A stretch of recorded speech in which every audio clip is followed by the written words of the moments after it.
why did I join the Navy? Why did I think about joining the Navy? I thought about joining the Navy because I wanted to fly. I'd always had an interest in aviation. I had checked the Air Force, and at the time the Air Force was not bringing in any non-pilot types of positions. Okay, they weren't training non-pilots.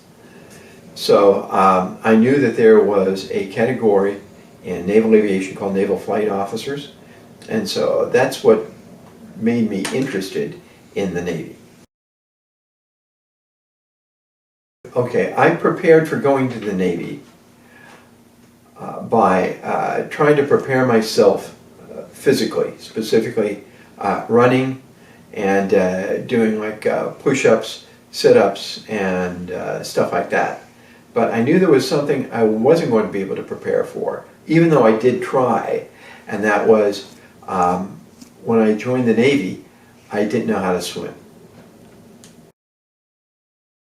I was assigned to sea duty after the Navy decided that they didn't want me in aviation anymore.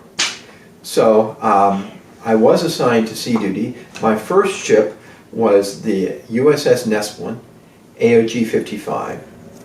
And then when that ship was decommissioned, I was assigned to the USS Sylvania, AFS 2. My assignment on the Nespelin was, I was appointed the supply officer. I was the numerical replacement for the guy who had been the supply officer. And so that was my job. And the supply officer involved everything relating to supply on the USS Sylvania. They put me into an engineering billet. I was going to be in charge of damage control.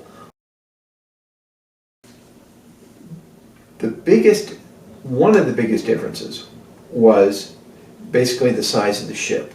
The USS Nespelin was a 310-foot gasoline tanker, and the crew size was less than 100. On the Sylvania, okay, and that was like, I don't know, maybe 4,000 tons. The Sylvania, on the other hand, was 563 feet, 16,500 tons, and a crew of around, oh, maybe 350. Okay, so, but the Nespelin was more like a family or a community. You knew people. You knew just about everybody on the Nespelin, okay? Whereas on the Sylvania, since it was a large ship with a large crew, you probably didn't know too many. So there wasn't like the cohesiveness on the Sylvania as there was on the Nespelin. On the Nespelin, one that really sticks with me is we went on a cruise up to Winter Harbor, Maine for the Lobster Festival, okay? And we came back basically along the East Coast and stopped at different places along the East Coast. But as we were coming back, we hit some really bad weather. I mean, really bad weather. You could almost see the barometer drop. It dropped so fast. And that is indicative of bad weather, intensely bad weather. So it was at night. I had just finished, and the way the ship was built, you had a superstructure forward and a superstructure aft, and then in the middle you had your cargo tanks. Okay, so I had to go from the front superstructure to the rear superstructure. When I came out of the forward superstructure, I closed the door and I looked aft. Okay, and the ship seemed to be pretty much steady. Okay, but it was still windy and like that, and the deck was wet. So I took a step aft, and when I did, the ship took a sudden roll, like this, to starboard. And when it did, my feet went out from underneath me, and basically I fell. Now, it only took like a second, and I didn't even know what was happening.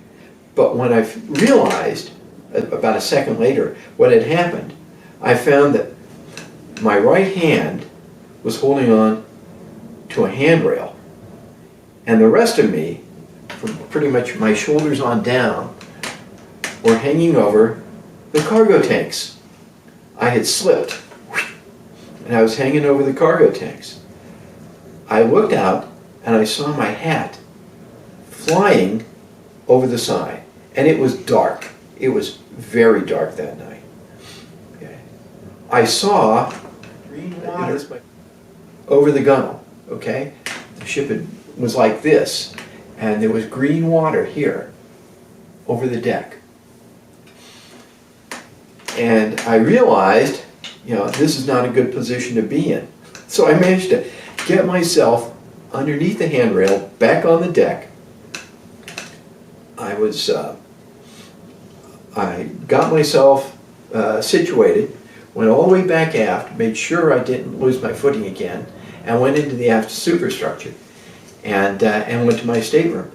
I realized afterwards that if I had not hung on to the handrail, I probably would have sailed, either I would have hit the deck and then perhaps slid into the water, or I just would have gone right into the water. And they probably would not have realized, if I had gone overboard, they would not have realized I was gone until around 8 o'clock.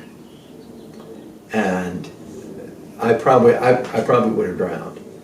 The chief's initiation is another thing.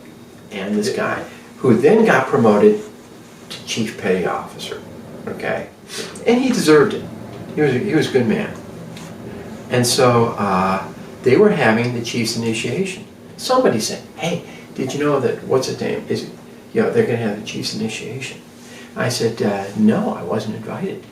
I talked to this guy, and he says, okay, this is what happens. It was like a roast, okay? It was like a roast. And so I said, well, what is there something I should do? Something I should bring, something I should be aware of. And these guys come up with this crap, that they accuse the chief of. And then your division officer is supposed to be like your defense attorney, right? Well, what should I do?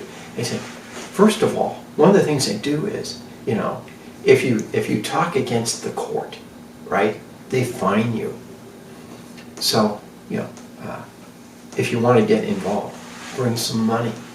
So I go walking in, and they see me walk in, and they're doing this roast, and they're accusing the chief of this stuff. Is there anyone to defend him? So I said,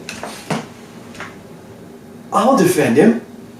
So then they ask him some kind of question or something, and I give like a really sarcastic answer, and they say, fine, $10.